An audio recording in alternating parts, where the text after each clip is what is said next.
until we go on our own journey that we then realize, oh, like I'm who I was looking for. Welcome to the Happiness and Progress podcast. I'm your host, Danielle Craig. I'm an Emmy award-winning journalist, an international speaker, a mom, wife, and you know what I like to say, just a person looking for more joy in the everyday. This is a space where you belong, not because you earned it, not because of your title, your paycheck, or number of kids you have, but just because you are human and you are good. Here we explore progress over perfection, emotional and spiritual wellness, and how to relish the good parts of life that coexist with the not so good parts. This is Happiness in Progress. I am so excited you're here today because today's episode is so cool. And we are talking about trusting yourself and building that trusting relationship with yourself, kind of a continuation of the last episode with Ariel. But before we get to that, I do want to remind you, if you subscribe on Patreon, you get a workbook that is the companion to this month's episode. Every single month, there will be a new workbook. It includes journaling pages, questions to journal about, and 2 activities per episode. It's pretty cool. So take a minute, go check that out on Patreon. And now let's listen to Eboni Banks. Eboni Banks is an intuitive healer. As a trauma survivor, Eboni has learned to use her wealth of inner spiritual resources to thrive on her own healing journey and is now inspired to teach people how to do the same, to access their intuition, to heal the parts of their lives that are stuck and prevent them from living the life they desire. In this episode, we talk about healing trauma intuitively. Intuitively means you got to trust yourself. So we're going to talk a lot about building that trusting relationship with yourself and what it means to rely on yourself. We're also going to talk about how to have an inner dialogue that supports us rather than beats ourselves up, and how you are who you are looking for. So much powerful stuff in this episode. So let's get to it. Eboni, thank you so much for coming on the podcast today. Thank you so much for having me. We are going to jump right in because I love this idea of healing our trauma intuitively, because we're a people who generally like to look out of ourselves for healing. And we're like, oh, I need this, I need that, I need this, right? Like we just do that. So Absolutely. I am so excited to dive into this. What does it mean to heal trauma intuitively? So it really means relying on yourself and trusting yourself, trusting the messages that your innate divine intelligent self is giving you and the guidance that is coming from that, but you have to get into that place before you can even hear it. And then once you hear it, then you have to trust it. So it's not a one-step thing. There are multiple steps involved. Yeah. And steps that I think sound scary right away. You're like, trust yourself. I think that sounds scary when you have not been trusting yourself. Absolutely. And it starts with just trusting yourself with small things, like something you do every day. Like maybe you always take the garbage out on this day. And so you don't have to like double check if you took the garbage out, right? Trusting that you did. You're like trusting yourself with small things first and then letting it build up, because, our relationship with ourselves is very similar to a relationship with another person. We have to manage it, and, we have to trust, and we have to, practice and, do these things to be good to ourselves, and then learn that, oh, this is good for me. So I can do this moving forward. So it's very similar in how you would treat another person, only you're really applying these things to yourself. When was the point what was happening in your life when you realized I need to rely on my intuition? Oh, goodness. Well, I've been intuitive since I was a child.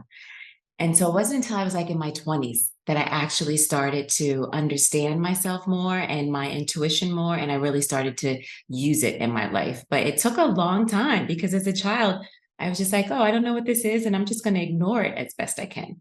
Mm-hmm. So how did you recognize that? How can someone listening start to recognize that little voice that's themselves? Yes. Well, what you just said is it being little is a key point, right? Because all of our negative self-talk and the things that are so untrue are really loud. Uh-huh. They are very loud. And so the truth in us is usually small. It will start off small anyway. And then once you start to recognize it, it will get louder for you. But it's really about, being quiet and doing as many introspective activities as you can. Spending time alone, which is what I always talk about, is also really important. So for people that are already meditating and doing those kinds of things, those are definitely helpful things. but it's also about just being present with yourself and recognizing like when you're having a negative self-talk moment and dismissing that, maybe countering it with the opposite, and then like allowing yourself to kind of create mental space for you to have and receive more loving messages. Mm-hmm. I like that because I think there needs to I've talked a lot about space between our reactions. Like take the Mm, moment and then, respond instead of react. And I think if we do that same thing with those like negative thoughts, we just yes. create before I add on the story of shame, let's just take the breath Yep. and look into ourselves with that present moment. Absolutely. And it really, another thing that it requires too is being comfortable, with discomfort, because the moments that you're referring to, like why we need to take those moments and give things space, are because we're uncomfortable and we have to like give ourselves some time to cool down. So if you can like sit with discomfort for a little while, and like let it pass and know that it's going to pass, then, you're also priming yourself to receive what comes after that, Mhm. as opposed to staying with that and reacting in that space. Mhm. And I think, like, again, just this culture that we have is the running. I don't have to it's so uncomfortable, so let me run, let me Yeah. just never have to face it because it's uncomfortable, but I love that promise of it passes. It passes. It absolutely 100%. It guarantee it will pass. Yes, absolutely. Okay, and then so it passes, we're on the next step to receive that loving message, to hear our intuition. Is there anything else we should be aware as we're trying to get there and to hear that? Definitely. I mean, it's really also about having a compassionate view of yourself, Mm, because we can really beat ourselves up and be super hard on ourselves and, be angry at ourselves for behaviors that we exhibit. So if you can have a compassionate, just generally have a compassionate response to yourself, even when we are doing things that are hurtful, like forgiving yourself for those things and really just, more than just forgiving, but understanding like where those things came from, like really having an inner dialogue with yourself about why you responded that way, where that came from for you, instead of just like a blanket, more superficial, I'm sorry, yeah. right? Like, you really want to kind of get to the root of what that behavior is. And all of this is stuff that is happening only within yourself. No one else has to know. So you can have these conversations with yourself, in the shower, in bed at night, whenever, but just really being honest with yourself. You don't have to take it outside of you. Just really being honest with yourself as best you can about where the negative messaging that you have around who you are and why you're the way you are, where those things come from. Mhm. I love that this is a private conversation with yourself and this is thoughtful. There doesn't need to be shame or blame. And earlier you mentioned the like how you would talk to another person. I think if that's where you got to go, think about how you approach, the person you love more than anything with so much Absolutely. compassion. That compassion, you're worthy for that compassion as well. Yes. And it sounds like such a simple thing that we should all know and practice, but I didn't know it. I didn't give it to myself for a long time. And still now it's a practice. It will probably be an ongoing thing for the rest of my life, but it's we just tend to neglect ourselves in so many ways. And so it's really about being present with yourself and honest with how you feel and not judging, when you feel something negative or something that, hurtful, or you have a thought about someone else that is not particularly pleasant, like let yourself have that thought.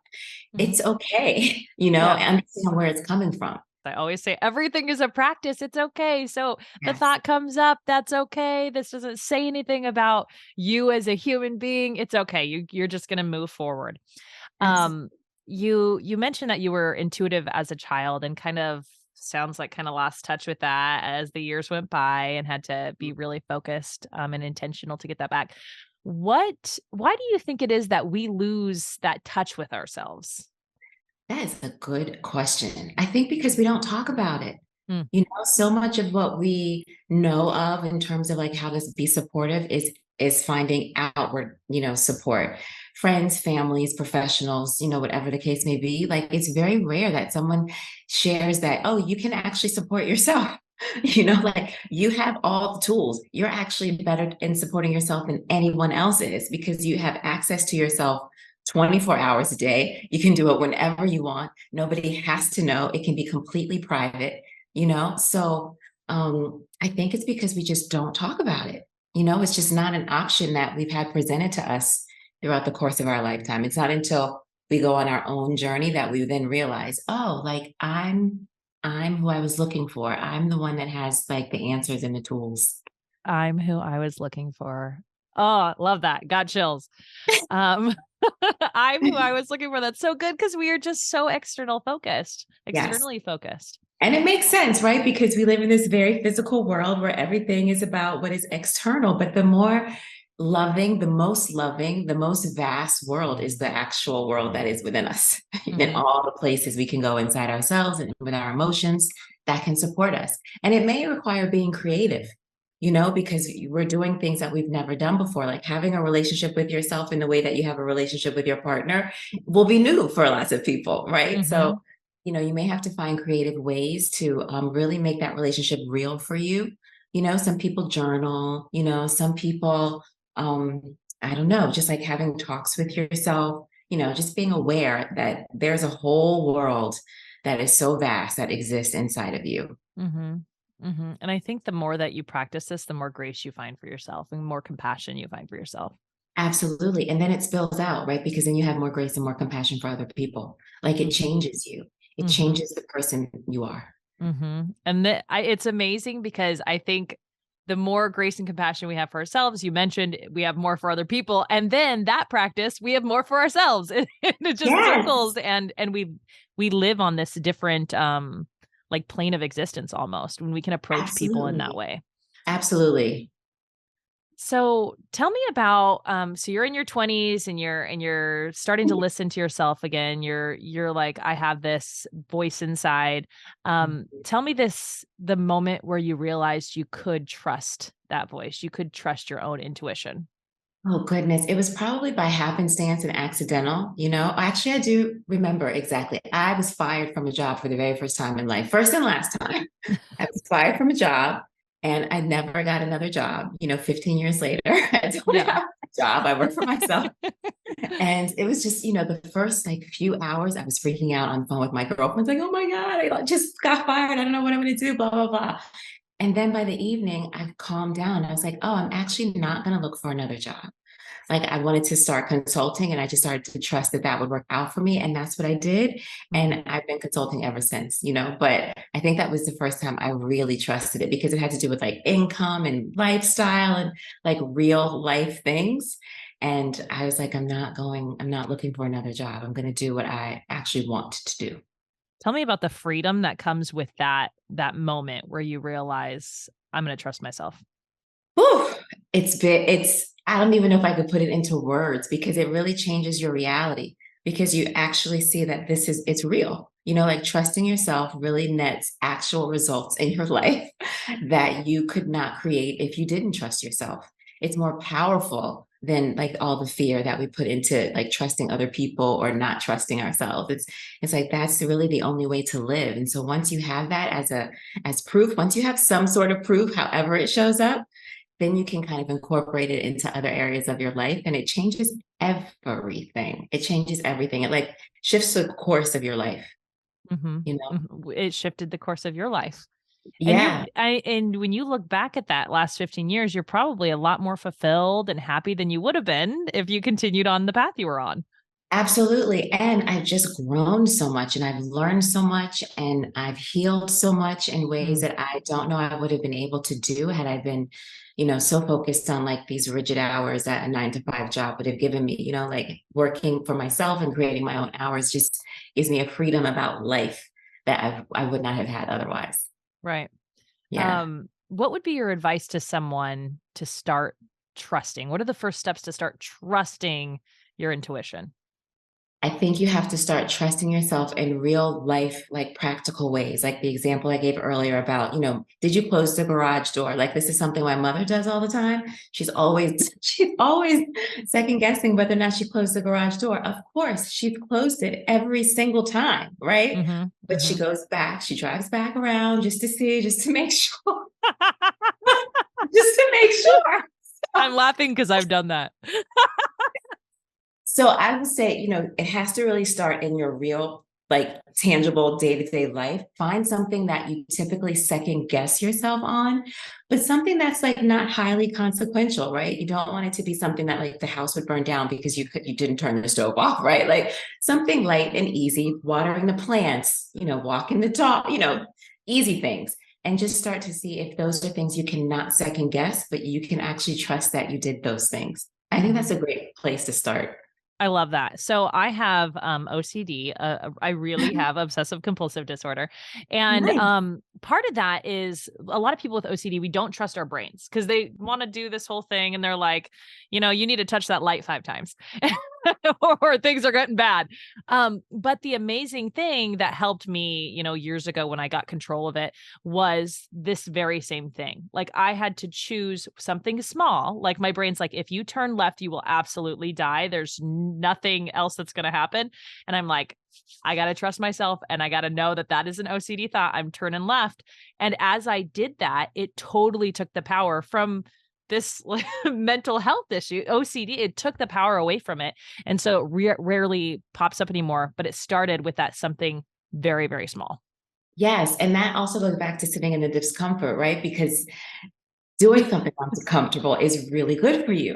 And it rewires like how you start to process other things. And so yes, that is the key. Like sitting with recognizing when you're uncomfortable and not letting it pass or trying to get out of that space, but like doing the thing, actually confronting it, and then it goes away very quickly. It does. And the first part, I'm like, okay, here I'm turning left. Let's see what happens. Am I gonna die? And I didn't die. And so it was really uncomfortable. But the next time I did it, it was a little less uncomfortable. And the next time it was a little less Yes. uncomfortable. And my brain works the way that it does. But now when I have those thoughts, I'm like, meh, whatever, I'm turning left. So it's just a I love totally that. incredible journey that has been on. And I think it's Yep. the same with trusting ourselves, like you're talking about. It's like a muscle, like you have to kind of exercise it. And the more you exercise it, the stronger it will get. Like it has to, it has no choice but to, strengthen. So that's how I think about it. You have to do those uncomfortable little tidbit things. Yeah. Small, start small. That's okay. Start small, start So small. let's take these two things. Let's Mhm. take the trusting ourselves and leaning into our own intuition and bring that into how does that help us heal from trauma? So it's a journey, right? So starting with those small things. And as I said, as the muscle develops, and you're trusting yourself more in other areas of your life. You're trusting yourself in your relationships, like to honor yourself, to speak your truth, to not Mm. feel like people will leave you if you speak your truth. The more you do that, the more it leads to healing, right? Because it's like one step leads to the next, leads to the next. So it just becomes kind of a trajectory of trust, Yeah. that you begin to experience in other areas of your life because you will get to the point where you can't be any other way, Yeah.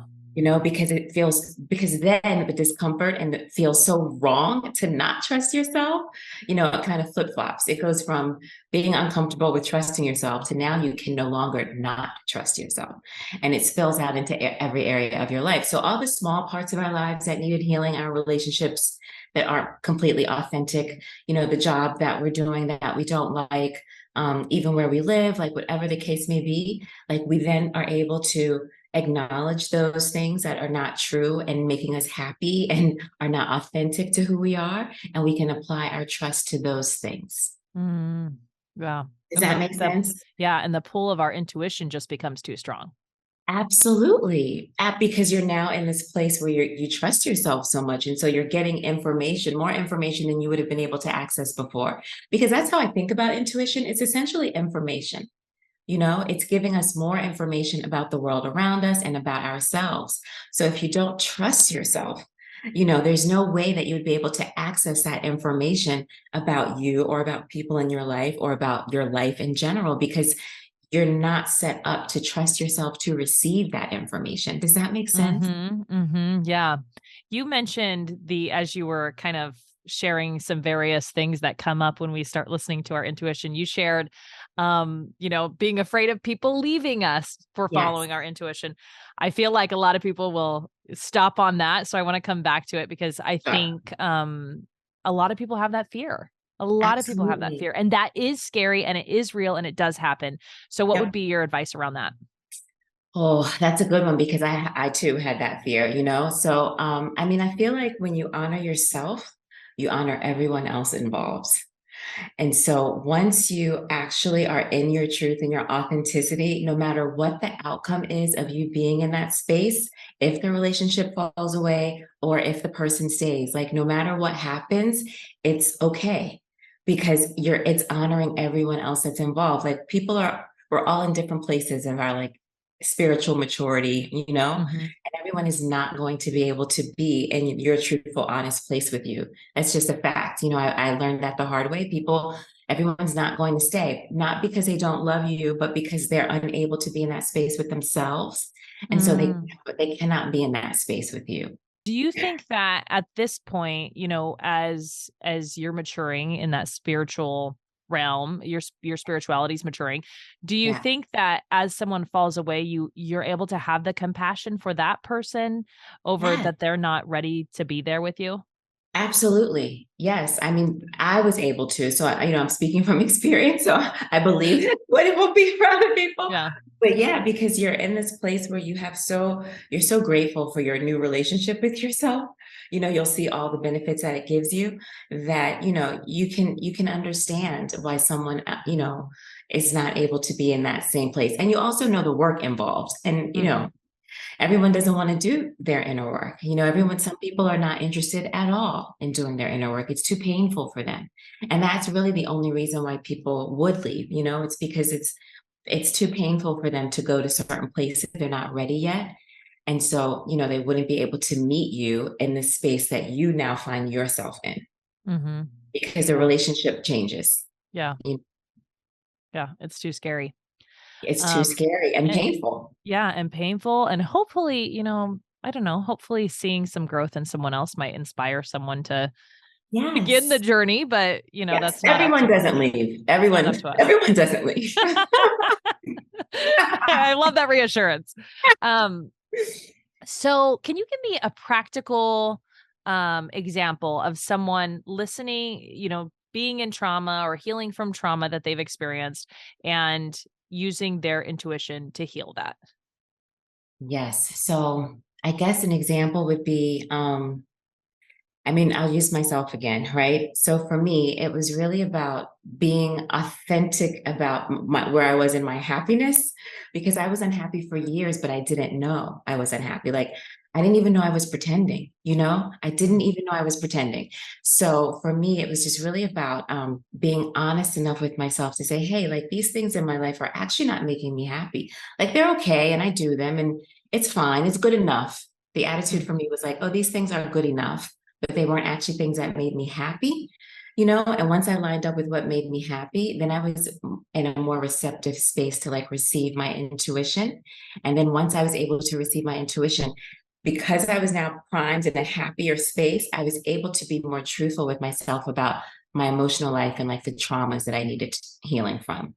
mm. Like everything connects, I think of it kind of like an equation. And it's all the small steps too. It's all the What I small get from that steps. is you're taking these small steps to become a little more truer and authentic to yourself, and Yep. then you're opening yourself up for intuition. Yes, because intuition cannot meet you when you're in inauthenticity. Like you're not healthy enough to receive those loving messages when you're in pain, when you're in fear, when you're not telling yourself the truth. Mm. Because you don't know who you are. Like you don't love yourself enough. Does that, you don't Yeah, love yeah. And that causes so much pain, that inauthentic world. And I think yourself. sometimes even before you recognize that you're being inauthentic, you feel the pain. Absolutely. And we judge inauthenticity, like we think it's horrible, you're a bad person. And it's really not. It comes from a really sweet, loving, gentle place where people are just in pain, Mhm. and so that's the only reason they're expressing inauthenticity because they're not loving themselves enough to have the compassion to be truthful with themselves about whatever is happening that's making them unhappy, Mhm. Mhm. be it trauma or anything else. Right. Right. Okay, so we've talked about the first step to trusting yourself. What would be, do you think, the first step for that authenticity? Is it also doing something small that you can trust yourself on? No, I think about authenticity a little bit different. So for me, authenticity is like It's really about how you're showing up, like how you're being like outwardly with people in your life, yeah, for me, it's about how you're showing up. So it's really just being your true self everywhere that you are, or getting to, or I mean, some people may be further away from their true selves than others, but really speaking, doing, being what is true for you. So that may look like, friends that you typically go out and party with or drink with or whatever. Like maybe you don't want to go, right? And saying no to things that typically, people in your world would perceive as like being a part of who you are, things that are really maybe not a part of who you are, and saying no to those things. I just use like Mhm. drinking and partying as an example, but it could be a lot of things. It could be a Yeah. lot. Yeah, It and could that be feels going to scary church. too. That feels scary too if you've been doing the same things and everyone, like you mentioned, thinks that's part of who you are. Yep. That's okay. I have loved talking to you. Thank you so much for this conversation. I Yeah. like to end my conversations with the same question, which is what is your number one tip for finding more joy in the good, the bad, and the in between? So life. Well, not believing in good and bad. That's good. I can't remember the book, but it was a parenting book actually, because there's so much around bad emotions, bad behavior, Mm, and all of those things. But really, all those things just tell us something. Our emotions are telling us that something's not right. Our and anger and sadness aren't bad.